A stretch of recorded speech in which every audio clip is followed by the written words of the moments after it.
जोंनि बिटिआरनि आरो लोगोसेयैनो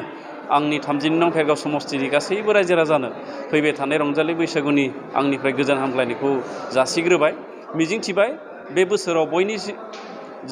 बयनिबो जाहाथे जौगासारो फरायसाया फरायनायाव आबाद खालामग्राया आबाद मावनायाव आरो फालांगिरि खालामनाया फालांगिरियाव जाहाथे जाफुंसारो आरो बयनिबो देहा सोलेर मोजाङै जाहाथे बारलाङो बे बोसोराव बेखौनो आङो आनान गसाइनि सेराव आर'ज गाबो। बेराफारसेथिं जों नुदों जिहेतु रंजालि बैसागु आफाद बा खुंथाय आफादफोरा माखासेया खिन्थु माने जि सरकारनिफ्राय जि अनसुंथाइ 1,50,000 बेखौ खिन्थु मोननो हायासै बे बेलायाव बिथांमोननिसिम बियो एसे कमिउनिकेसन गेप जादों जोंनि बिटिआर ओनसोलाव बांसिन बैसागु खुंनाय आफादा जायफ्रा 30 बोसोर 27 बोसोर 20 बोसोर बिदि जाबाय बेफोरबायदि आफादा सरकारा फोसावनाय जि 1,50,000 रांखौ मोननो हायाखै दा बेखायनो जोंनि बिटिआर ओनसोलाव बांसिनहै जोंनि बर'नि बैसागु खुंग्रा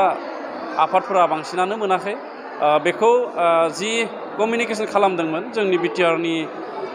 सरकारनोबो बिदि थोंजोङै कमिउनिकेसन खालामाखै आरो बेनि थाखायनो जोङो काउन्सिलाव सावरायदों जोंनि बिटिआराव सावरायदों जे बेखौ जोङो बोरै मोनहोनो हायो आरो बेखौबो आङो अलरेडि खावलायखाबाय जे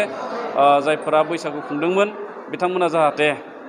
बोसोर जानाय हमनानै ला 10 बोसोरनि बांसिन जानाय बिथांमोनखौ जाहाथे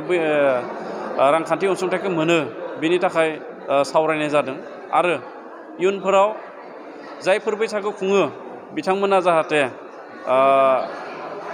ससाइटिनि नामाव माने बबेबा खुंथाय आफादनि नामाव जाहाथे सरकारनि खाथियाव रेजिस्टार खालामना लायो आरो बिथांमोना जाहाथे एकाउन्ट बुक मेनटेन खालामो बिदि डकुमेन्टसा थायोब्ला सरकारनि अनसुंथाइ मोननायाव बांसिन सुबिदा जायो जाहाथे बेखिनिखौ खालामना लायो आं बेखौ नैबे समाव खावलायहरदों। मोजां हाबाफारि थांनाय 27 मार्चआवनो थांनाय 27 मार्चआवनो जिल्ला थांनाय आसाम बिधान सभानि बिसायख'थिनि समाव दानि आसामनि गिबि मन्थ्रि डक्टर हिमन्त बिश्व शर्माया सेल्फ हेल्प ग्रुपफोरनो मोनसे रादाय होदोंमोन जे माइक्र' फाइनान्सनिफ्राय जेसेबांखिनि लन लादोंमोन लानानै जायफ्रा रिकभारि खालामबाय बिथांमोननो एवार्ड हिसाबै माबा मोनसे रांखान्थि हमना होनाय जागोन होननानै आरो बे हिसाबैनो बे